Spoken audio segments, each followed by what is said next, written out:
I'm just gonna come right out and say it. Blake Lively, please get an astrologer on your team. Hey there, it's Helena from helenawoods.com, and I teach everything that you need to know about locational astrology, astrocartography, and how to create a magical life in places you love.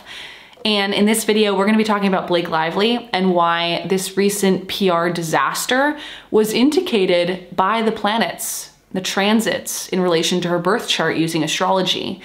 And if she had an astrologer on her team or working with her publicist, she and her team would have known not to schedule all these interviews, these publicity PR meetups for her upcoming movie. And that's why it's really important for political figures and celebrities and public figures to be using astrologers to time their life for the best optimal results, whether it's for something in career or a relationship, picking a nice electional day to get married.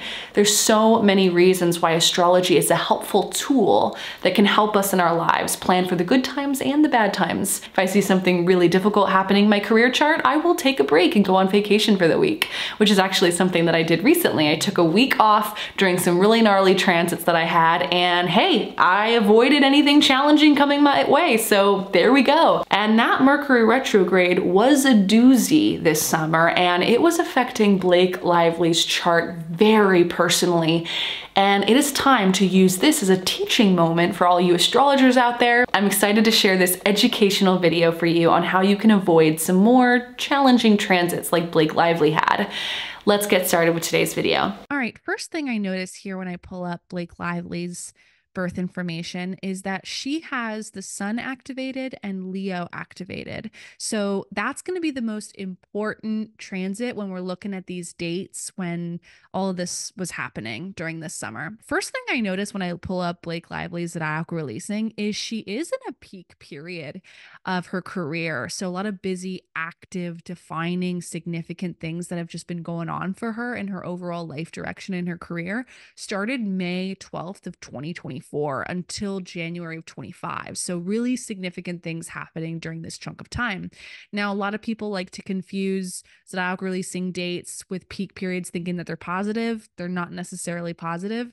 Peak period does not mean positive. A peak period means it's a significant and busy active time in someone's life. It does not mean that it's positive. The interview that went mega viral for Blake Lively that, showed that she was difficult to one interviewer, that came out on August 10th of 24. On August 10th, she did have a Capricorn period on a level 4.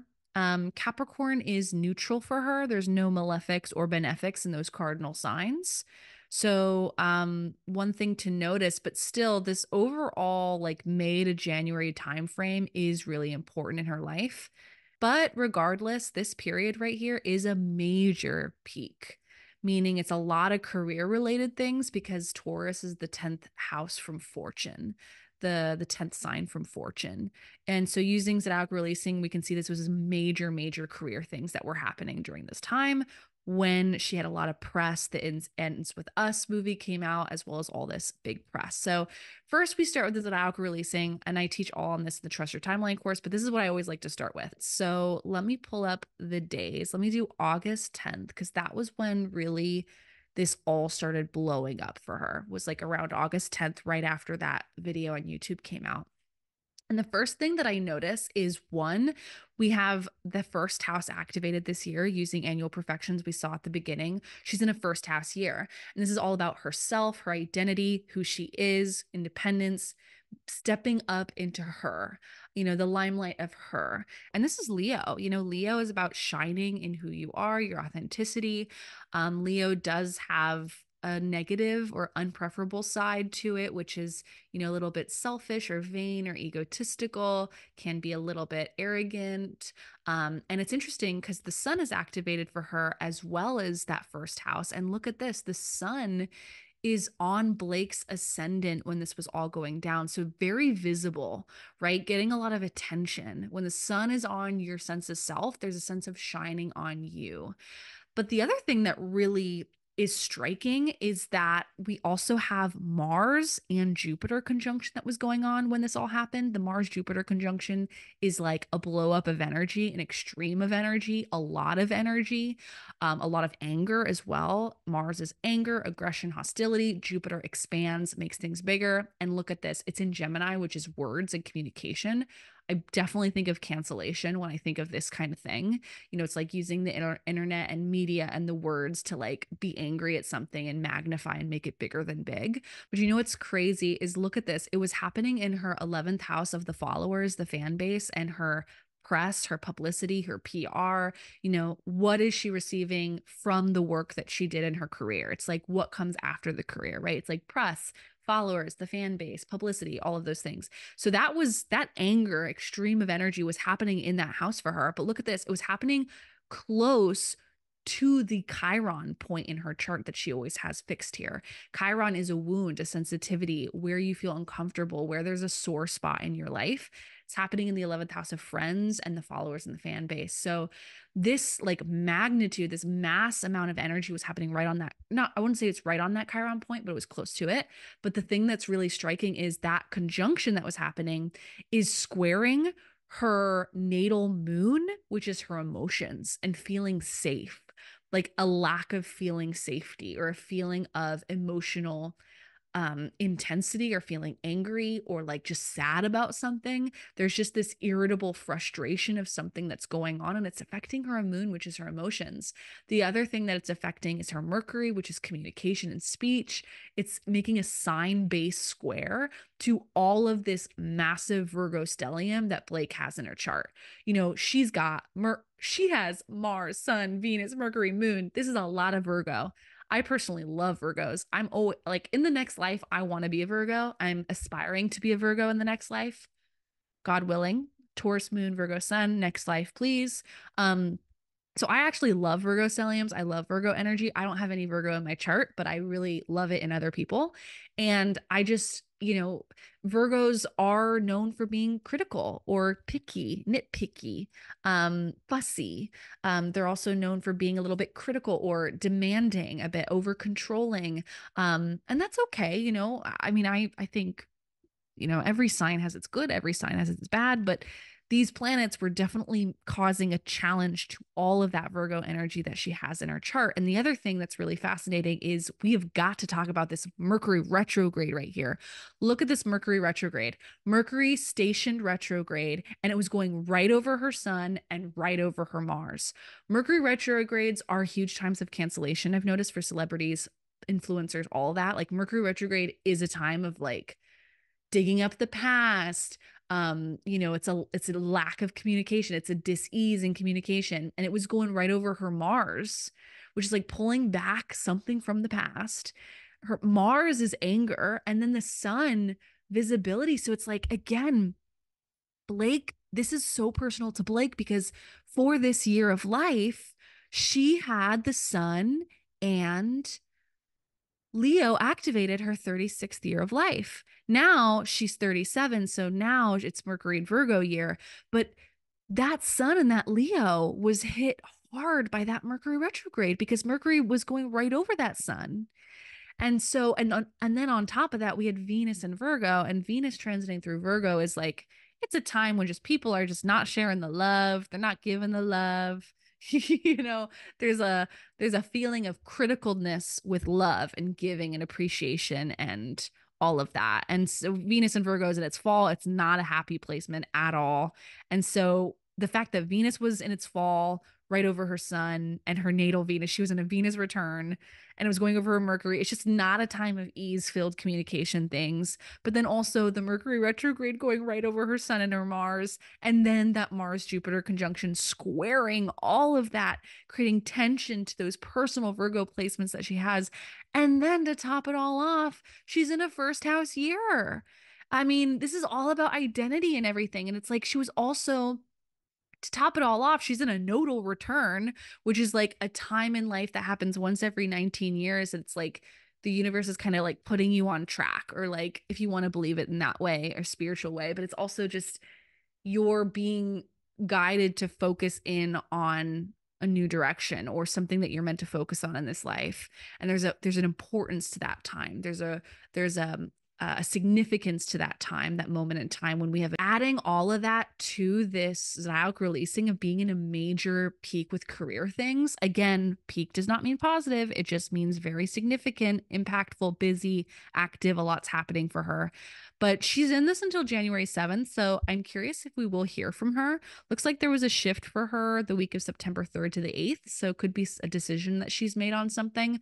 We don't know when it comes to celebrities. And that's why I don't do a ton of celebrity charts, is because we don't know what's personally going on with them in their internal life.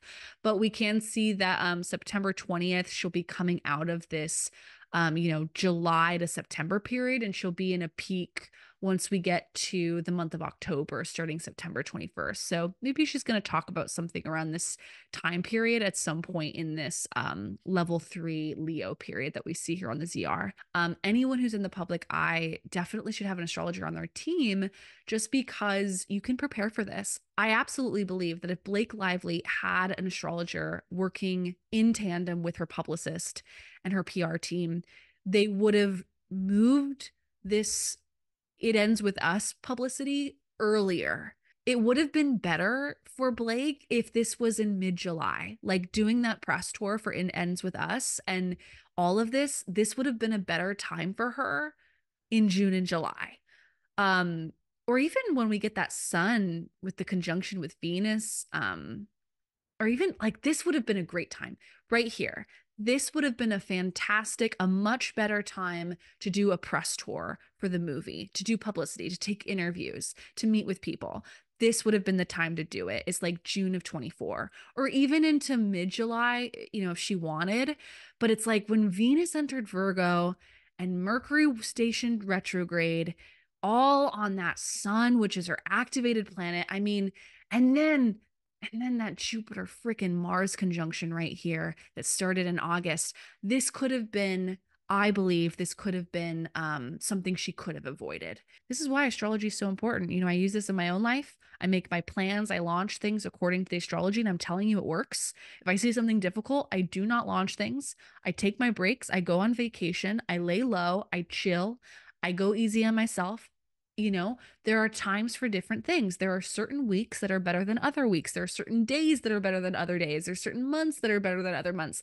And I've been timing my life for years. And it's why, in part, I think I've had so much success as I have had over the last few years, especially with my recent launches, like my recent certification course, my Trust Your Timeline course, like all of my courses. My business has just done so well. And it's because I time it. I time it when I've got cool things happening, and we can all learn this. We can all use this. If you wanted to go more in depth with this, check out my blog. I've got some free blog posts on there. I also send newsletters to my email list so that you can learn this on your own for free. And then if you wanted to go deeper, definitely check out my Trust Your Timeline course or book a reading. I do zodiac releasing and transit readings just like this. You can book a reading with me down below. My readings do book up 3 to 4 months in advance, but I will be opening up new availability on November 1st. So definitely get on the wait list if you want to get on my reading wait list. But wow, I'm so sorry I'm so late on getting this video out to you guys, but I was in the middle of a cruise when this all went down. I did post a video on Instagram right when the news came out, and so I did it really fast. I can make reels in like 5 minutes, but like these longer videos, they take more time. I have to edit, I have to set up the mic. It's a whole thing. But I do hope that this video supported you in kind of understanding why zodiac releasing, annual perfections, and transits are so important for timing your life, and why if you're gonna be launching, if you're going to be putting your work out there, do it at opportune times. You'll save yourself a lot of headache. Just something I've looked at just now. I just pulled up Blake Lively's astrocartography map, and it's very interesting. She has a Jupiter culminating line within orb of California, so definitely major success and just being very lucky with career things. She has a lot of energy in Austin, Texas. She's got 3 lines. Those Virgo stellium right there going right through Austin. I wonder if she's thought about moving to Austin or if there's a storyline with Austin. Again, we don't know because these are public figures. They don't tell us their personal lives. But I will say it doesn't look like she would like New York City or like living in this area. It's interesting. Blake Lively has a Uranus IC line going through New York City. That's where she like filmed Gossip Girl all those years. And Uranus IC is usually feeling restless, rootless, unstable, not really loving a place. There's definitely a sense of not fully feeling like you're at home somewhere in the world. She also has like the Saturn nodes and the Sun Saturn. So there's a lot of like work and serious tone to New York, but it still has that restless, chaotic home foundations in New York City. But definitely I like California more for her. She is very close to a Pluto IC line. Could be past life related if you believe in that sort of thing, or just this sense of her inner foundations being rocked and like exposing truth, getting to the roots of her subconscious. I don't know if Blake Lively's into hypnosis or subconscious work or manifestation work or neural reprogramming, but this is definitely can be an indicator of that. But the cool thing, I mean, the thing I like about California for Blake Lively is like that Jupiter MC line, really cool. Curious to know if there's any story with Austin though. That'd be really interesting. So as you can see, Blake Lively going through some wild, gnarly transits during that time of the movie coming out. And this is why we need astrologers, so that we can schedule and plan our lives for the best optimal results, so that we can better make use of our career, our work, our projects, our public image. These things matter, especially if you're in the limelight or a public figure. I hope you enjoyed learning from me. If you want to learn more about my work, check out my online courses down below. Trust Your Timeline is going to be the course you'll want to enroll in or get on the wait list for when the next live class runs next year. And you can sign up for that in the link in the description and check out my courses. You can also check out my blog posts. I have a ton of free content in my newsletter, my email newsletter, which I give for free with tons of resources and tips. Definitely don't want to miss out on that if you want to learn more free educational content from me. All right, with all that said, have a magical day and I'll catch you in the next one. Bye.